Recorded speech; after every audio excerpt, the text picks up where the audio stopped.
Welcome to Smart Branding, a podcast dedicated to branding, naming, and domain names. I'm Tatiana Bonneau, and with my guests, we try to help you create and grow strong, memorable, and meaningful brands online.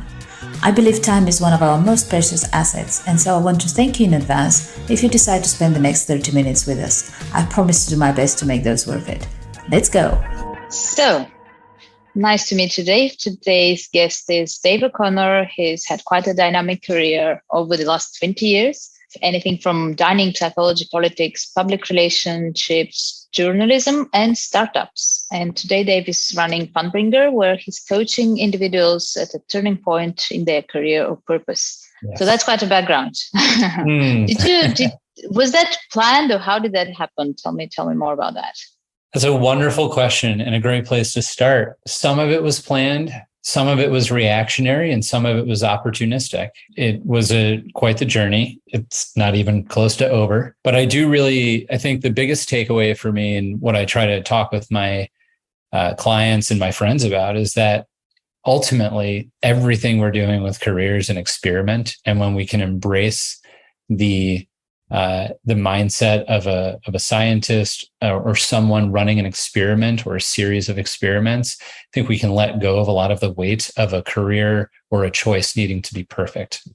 Did you have a favorite one? Or maybe favorite is hard to say, but let's say which of all of those hats that you've been wearing, which one would you say taught you the most? What is the most important lesson you would say?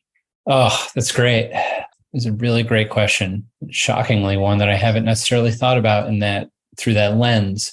So I might have to just think of a big lesson, which is, I'm actually going to go back to a job that I had before I was even getting paid by an employer, which was working at my dad's house on the weekends. And every weekend we did landscaping projects. And it got to a point where he knew that I knew the tools in our garage well enough to get a job done. And when we got to a point in not our relationship, but our projects where he could say, hey, Dave, the tools that are in the garage, the project I'm asking you to get done, do your thing, man. And it really instilled a level of trust in myself, in my planning and in my process that I can do the job. Hey, wait a minute. And so I've really tried to lead from a position of helping other people understand the tools in the garage and the job at hand, and trusting that they are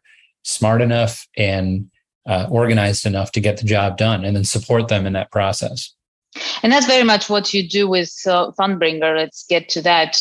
I'm going to ask you about how you come up with that name, because usually coaching, especially coaching entrepreneurs, coaching leaders, or people that aspire to be leaders, people usually look at that as a very serious thing. Yes. Yeah. And you're right on the money in some respects, although I am noticing that a lot of coaches that I have had and that are in my orbit, my network, are eager to approach coaching with a lot lighter and more fun built-in, lighter experience and fun built into the journey of ultimately what is gathering insights and then taking action. I came up with the name Funbringer from a desire in my life to add fun to a world that seems like it desperately needs it.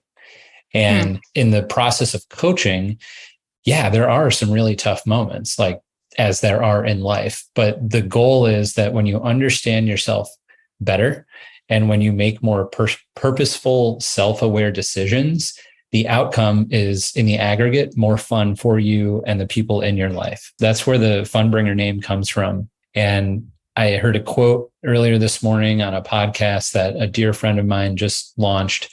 And the quote is, you cannot get to the good stuff until you have gotten through the identity threatening stuff. So you have to really, really get to know yourself, to know what are what's the right path for you. And once you get going on that path, some doors to fun ultimately do end up opening up. And that's kind of naturally leads to my next question, so you are, I looked at your website, so you're effectively helping, like we mentioned earlier, you're helping people who are in a turning point to understand their purpose. How does one know they don't? Because I think it's like once you know, oh, I have a problem, I don't know what my purpose is, that's a very good place to be in terms of, okay, so you need to go and look for a solution, and that's where you come in. But how does someone know that's the case? That's a wonderful question. So someone may not know that the solution to their problem is more insight around their purpose. But my approach to helping them explore the possibilities to solving their problem is diving into an understanding of their purpose. So it's not necessarily like purpose is lacking and therefore change needs to take place. It's more a person has a mysterious feeling that change should happen in their lives. And in order to understand the right change for themselves, we touch down on purpose. All right. Yeah. I can see that better now. And is that like, who would you say your typical client is, or at what points should somebody contact you, somebody like yourself? Is it just when it's career related? Somebody feels there needs to be a change, or can it be personal? I think so. I should point out the target audience, generally, broadly speaking, really is men in their 30s who have had a, generally speaking, successful life according to, let's say, the American dream, right? They're upwardly mobile. They're probably starting like chapter 2 of their career, like their earning years. They may have some of the stereotypical things in place like home, partner, child, and they're living a generally healthy lifestyle, and yet there's still something missing. As men, we tend to think that the missing piece is in career. And so I tend to start talking with guys around career, but career is just an inevitable interlocked part of life broadly. So we might come in through the door of career, but ultimately, like, we're looking at decisions and behaviors and habits that are part of a life, right? And I think, does that help to answer that question? Yeah, I think so. So you do start around career and around work-related issues, but inevitably that boils down to something that affects your life. Exactly. In any way, go ahead. Yeah, I was going to give an example. There's this archetype, silently suffering Dan, right? Dan's 36 years old.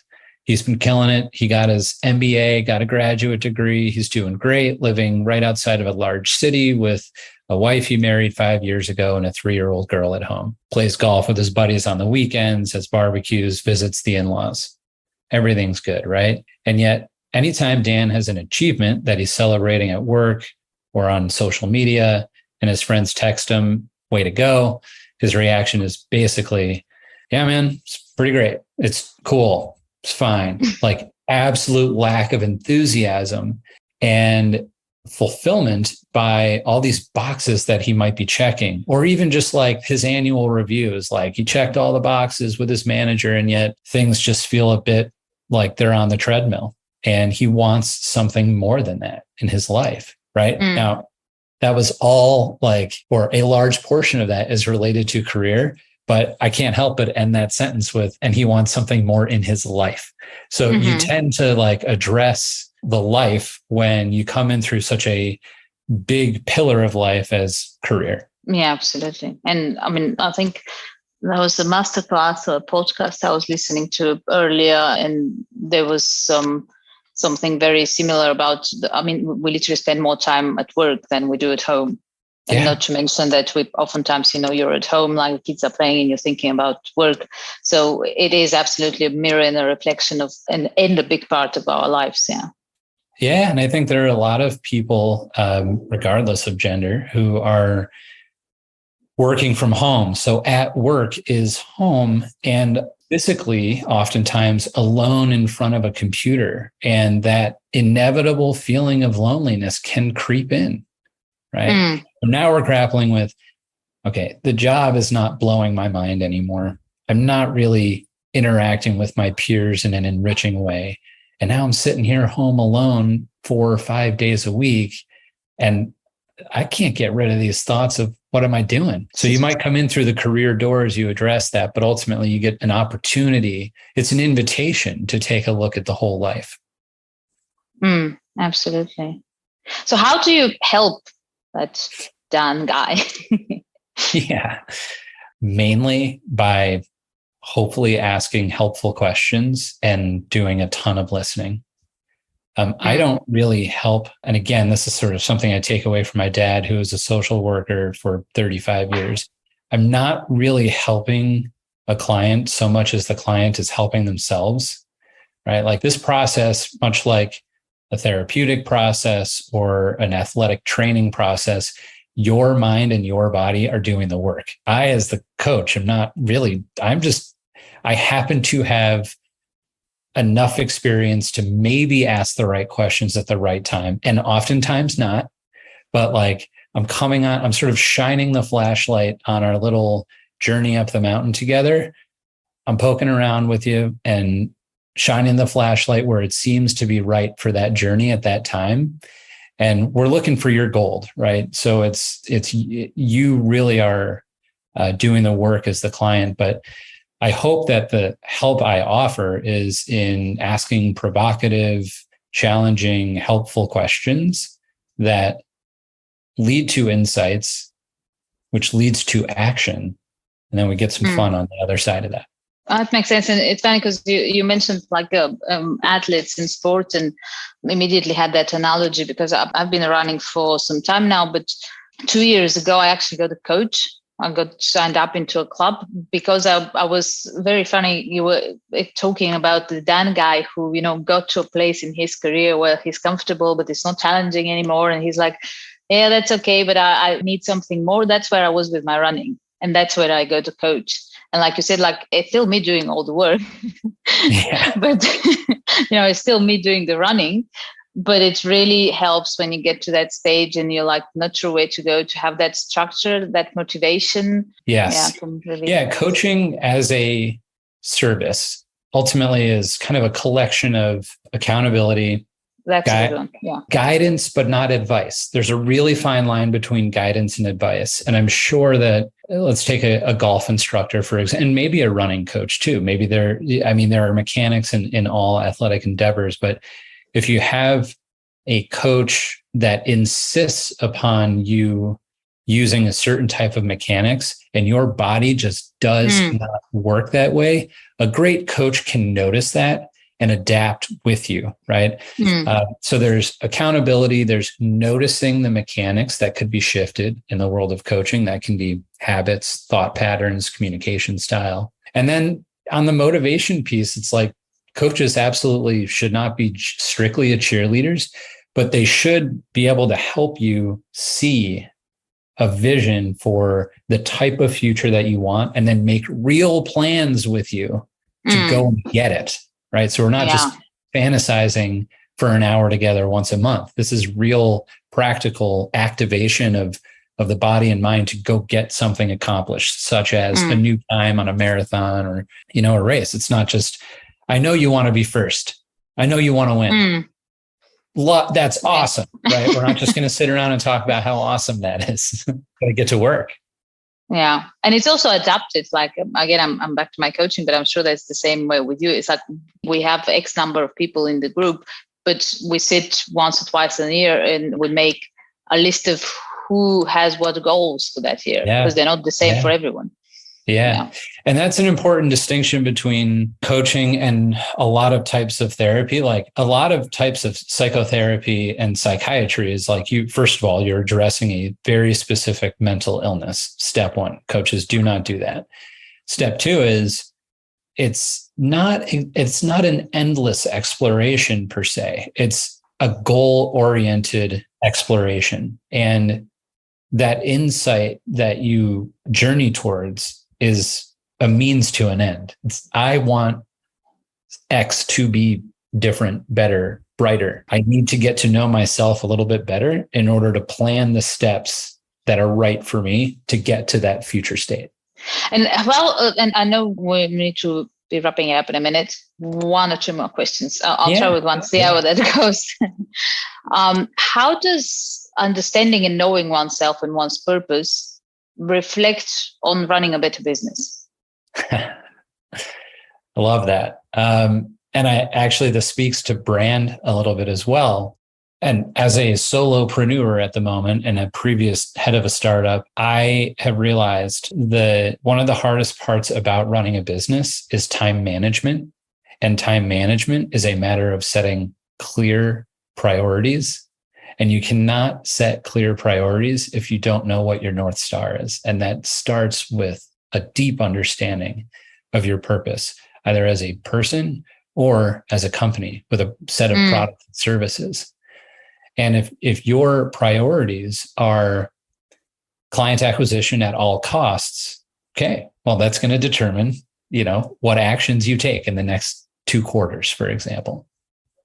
If your purpose is to create a community of fans of your product, as well as that community creating a space of people who can be friends with each other. Take, for example, like Air Jordans and sneakerheads.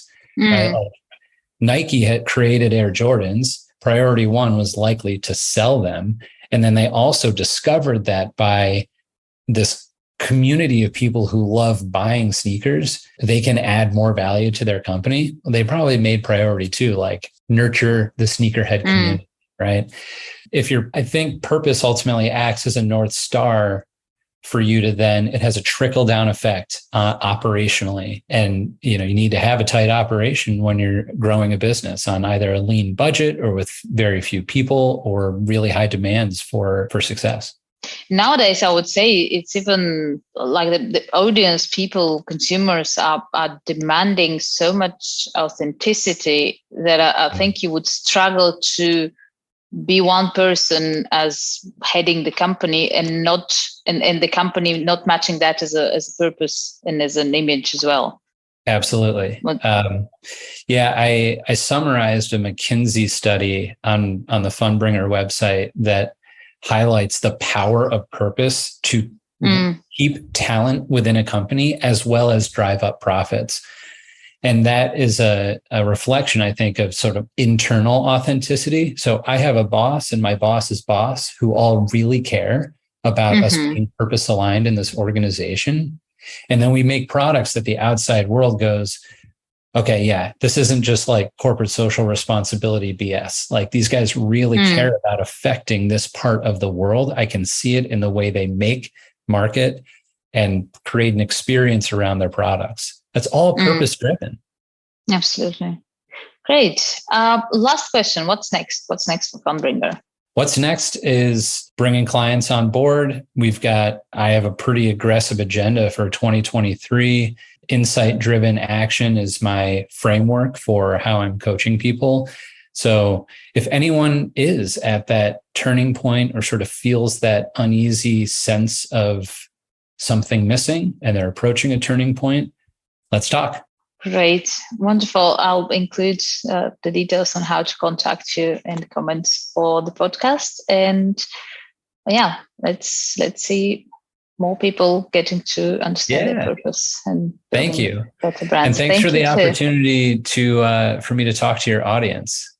You're very welcome. Thank you. Have a nice day. You too.